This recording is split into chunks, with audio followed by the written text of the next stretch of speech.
मोठी राजकीय पार्श्वभूमी पण या कुटुंबाला आहे आणि एक मोठी गुन्हेगारी पण पार्श्वभूमी पण आहे. तत्कालीन काँग्रेसचे नेते सुरेशभाई कलमाडी यांनी वत्सला अंधेकरांना पुण्याचा महापौर करण्याचा निर्णय घेतला. 91 पासून अंधेकर कुटुंब पुण्याच्या राजकारणात सक्रिय आहे का, तर त्यांना या आपल्या पक्षामध्ये संधी कशी दिली? ज्यांच्यावर गुन्हे आहेत, ज्यांची पार्श्वभूमी गुन्हेगारी आहे, त्यांना उमेदवारी दिलेली आहे आणि ते निवडून आलेले आहेत. त्यामुळे दोष राजकीय पक्षांना पण देता येणार नाही, कारण जनतेने त्यांना निवडून दिले. गजा मारण्याच्या अनेक सातत्याने हे करतो, गुन्हेगारीच्या बातम्या किंवा घडामोडी ऐकतो. त्यांच्याही पत्नी सभागृहात होत्या. बंडू अंधेकर असतील, सोनाली अंधेकर असतील आणि लक्ष्मी अंधेकर यांनी पुन्हा एकदा निवडणूक लढवण्याची इच्छा व्यक्त केली आणि ते निवडणूक लढणार आहेत. त्यांचे गुन्हेगारीचं एक मोठं वलय होतं, पण त्यांची दुसरी बाजू ही पण आहे की ते त्यांच्या भागातल्या नागरिकांना प्रत्येक म्हणजे अडीअडचणीच्या काळात मदत करायची. तर निवडणुकीच्या पेक्षा ही निवडणूक त्यांना काही प्रमाणात हार्ड जाऊ शकते, पण त्यावेळेस बंडू अंधेकर यांनी अपक्ष उमेदवारी मारल्यामुळं उदयकांत अंधेकर यांची उमेदवारी गेली.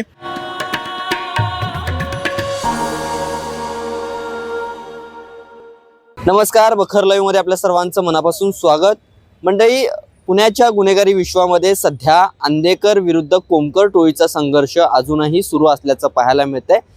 आयुष कोमकरच्या हत्या प्रकरणामध्ये आता सध्या अंधेकर टोळीचे संपूर्ण टोळी प्रमुखासह इतर जे काही आरोपी आहेत ते सध्या गजाआड आहेत आणि सध्या एक राजकीय घडामोड जी आहे ती या सगळ्यामध्ये घडते. सध्या महानगरपालिकाच्या निवडणुका जाहीर झाल्यात आणि त्या अनुषंगाने बंडू अंधेकर यांच्यासह लक्ष्मी अंधेकर आणि सोनाली अंधेकर यांनी पुणे महानगरपालिकेची निवडणूक लढण्याचं ठरवलेलं आहे आणि ते सध्या तुरुंगातून ही यंदाची ही 2025ची सार्वजनिक निवडणूक ते महानगरपालिकेची लढतायत आणि त्या अनुषंगाने त्यांना विशेष मोका कोर्टाने जी आहे ती परवानगी देखील दिलेली आहे. आता आपण या सगळ्याची जरा थोडीशी पार्श्वभूमी देखील समजून घेणार आहोत आणि विशेषतः आता सध्या अंधेकरांना किंवा एकूणच अंधेकरातले हे जे 3 लोक आता सध्या निवडणुकीसाठी इच्छुक आहेत त्यांच्यासाठी आत्ताची परिस्थिती त्यांच्या प्रभागामध्ये त्यांच्यासाठी अनुकूल आहे का हे देखील समजून घेणार आहोत आणि त्यांची एकूणच राजकीय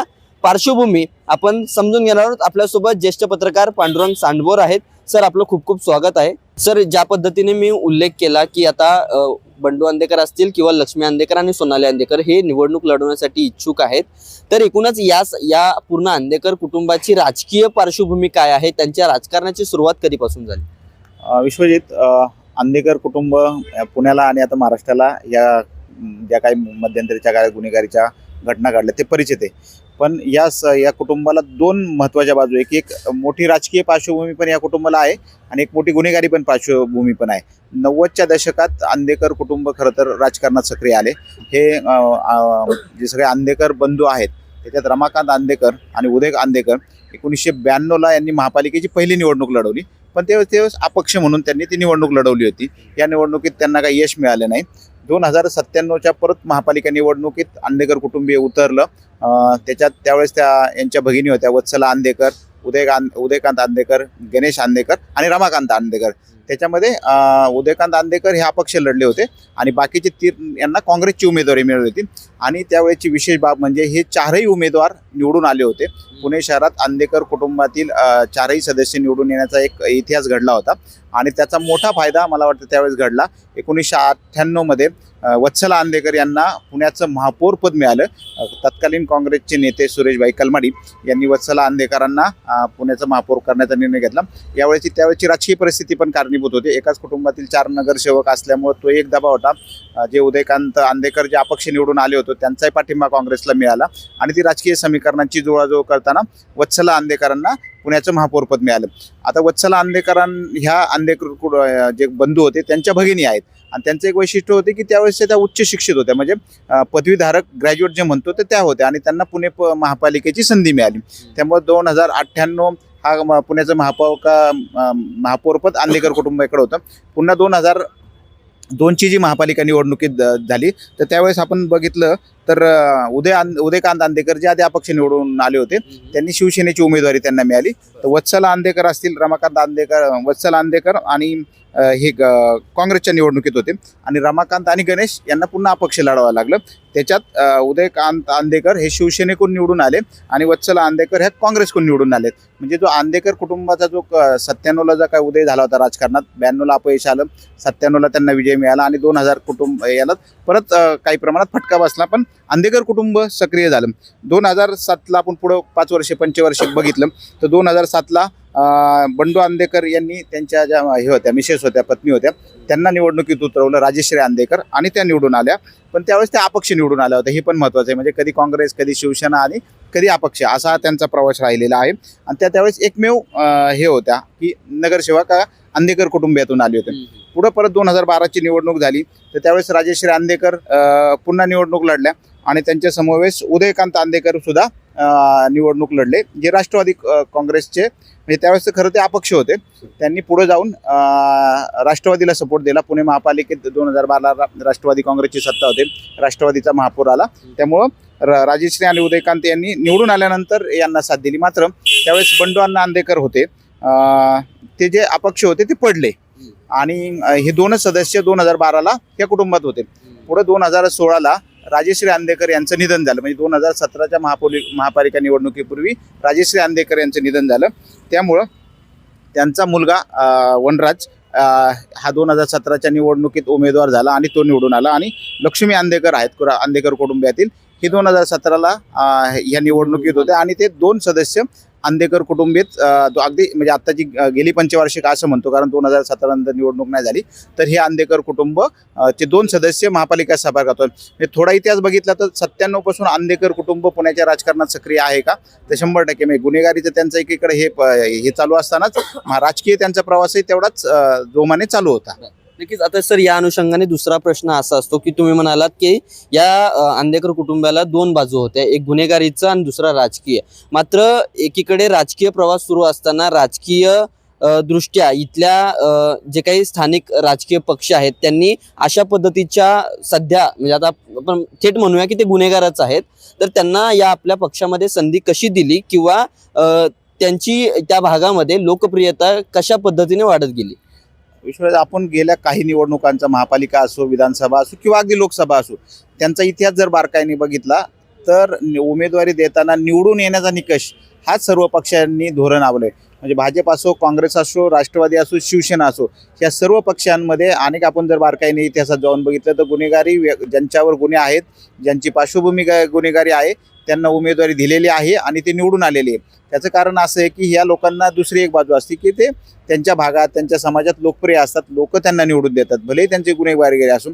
त्यामुळे राजकीय पक्ष हीच भूमिका घेतात, हा निवडून येतोय ना, तर निवडून येण्याची क्षमता, या निकषावरच त्यांना उमेदवारी दिली गेली आणि तेही निवडून आलेले आहेत. त्यामुळे दोष राजकीय पक्षांना पण देता येणार नाही, कारण जनतेने त्यांना निवडून दिले. राजकीय पक्ष उमेदवारी का देतात आपण असा प्रश्न उपस्थित केला, तरी जनतेने त्यांना निवडून दिलेला आहे. त्यामुळंच राजकीय पक्षाकडून ही प्रथा पडलेली आहे. अगदी 2012च्या काळाला पुणे महापालिकेत ज्यांच्यावर काही गुन्हेगारीचे हे होते राष्ट्रवादी काँग्रेसकडून, ते सुद्धा निवडून आलेले. मी आत्ता आपण गजा मारण्याच्या अनेक सातत्याने हे करतो, गुन्हेगारीच्या बातम्या किंवा घडामोडी ऐकतो, त्यांच्याही पत्नी सभागृहात होत्या. अशा अनेक उदाहरणं आहेत की ते सातत्याने निवडणुकीच्या प्रक्रियेत राहिलेले आहेत. नक्कीच. सर, आता हे जे आंदेकर कुटुंबातले 3 सदस्य आहेत, बंडू आंदेकर असतील, सोनाली आंदेकर असतील आणि लक्ष्मी आंदेकर, यांनी पुन्हा एकदा निवडणूक लढवण्याची इच्छा व्यक्त केली आणि ते निवडणूक लढणार आहेत. मुळात आता अशा पद्धतीची निवडणूक लढता येते का, तर येते. मात्र यांच्यासाठीची आत्ताची परिस्थिती, राजकीय परिस्थिती अनुकूल आहे का? आणि त्यालाच जोडून दुसरा प्रश्न, त्यांना आत्ताच्या घडीला कोणता राजकीय पक्ष पाठबळ देऊ शकतो का यंदाही त्यांना अपक्ष लढावं लागेल? मला वाटतं आपण 2017चा थोडा इतिहास लक्षात घेतला तर 2017ला ज्या मध्यवस्तीतून नानापेठ असेल, त्यांचा जो गुरुवारपेठ असेल, त्या भागातून बघितलं तर तिथं भाजपच्या 1 नगरसेवक, म्हणजे 2017ला महापालिकेत मोदी लाट होती, भाजपचे 98 नगरसेवक निवडून आले होते. त्या परिस्थितीतून त्या भागात भाजपच्या सुलोचना कोंढरे ह्या एकमेव नगरसेवक निवडून आले, शिवसेनेचे विशाल धनोर निवडून आले आणि आंदेकर कुटुंबातील आपण जी नावं घेतली ते 2 सदस्य निवडून आले. म्हणजे त्या प्राप्त परिस्थितीत निवडून आले. त्यावेळेसही त्यांच्या ज्या गुन्हेगारीचा जो काही घटनाक्रम आहे, त्यांच्यावर ज्या केसेस होत्या त्या चालूच होत्या. आत्ताचं जे काही प्रकरण घडलं त्यामुळे आंदेकर कुटुंबीय पुन्हा जोरदार चर्चेत आले. पण आत्ताच कोर्टाने तर त्यांना निवडणूक लढवायला हिरवा कंदील दिलेला आहे. मला वाटतं राष्ट्रवादी काँग्रेसच्या पश्चिम विभागाचे शहराध्यक्ष सुभाष जगताप यांनी त्यांची भूमिका केली की आम्ही त्यांना उमेदवारी देण्याच्या मानसिकतेत आहोत किंवा आमची तयारी आहे. तर अशा पद्धतीची भूमिका का घेतली जाते, तर मला वाटतं त्यांची निवडून येण्याची क्षमता हाच निकष आहे.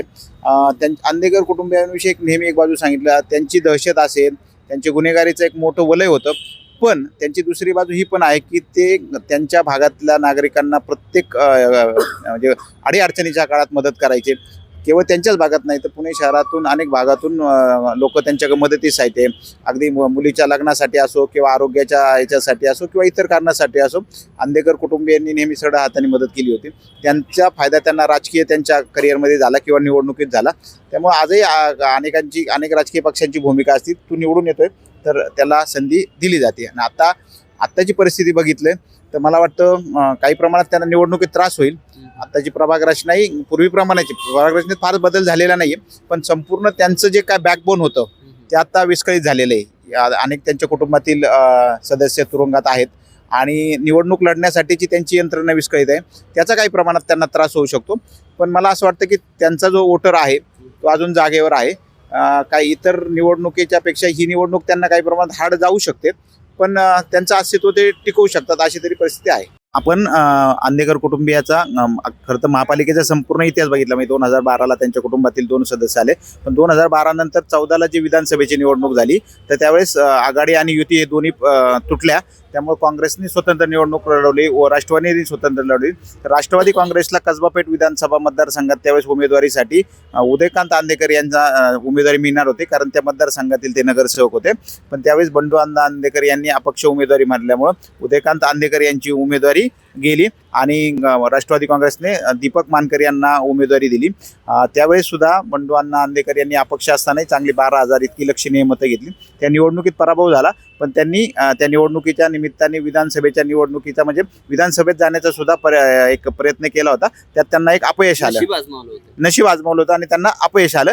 पुढं त्यानंतर काय त्यांनी प्रयत्न केलेले दिसून नाही आले. धन्यवाद सर खूप खूप या सगळी सविस्तर माहितीसाठी. तर एकंदरीत आपण पाहिलं तर राजकीय घडामोडी जी आहेत त्याला आता कुठेतरी वेग येते आणि या ज्या आता निवडणुका पार पडणार आहेत येत्या 15 जानेवारी रोजी पुणे महानगरपालिकेच्या निवडणुका पार पडणार आहेत आणि या निवडणुकांमध्ये अंधेकर कुटुंबीय सक्रिय सहभाग घेणार आहेत. त्यामुळे येणाऱ्या निवडणुकीमध्ये काय याचे नेमके पडसाद पडतायत किंवा प्रचाराच्या दरम्यान नेमके काय दावे प्रतिदावे किंवा आरोप प्रत्यारोप होत आहेत हे पाहणं आता तितकंच महत्त्वाचं असणार आहे. पुण्याहून विश्वजित भालेराव, बखरलग.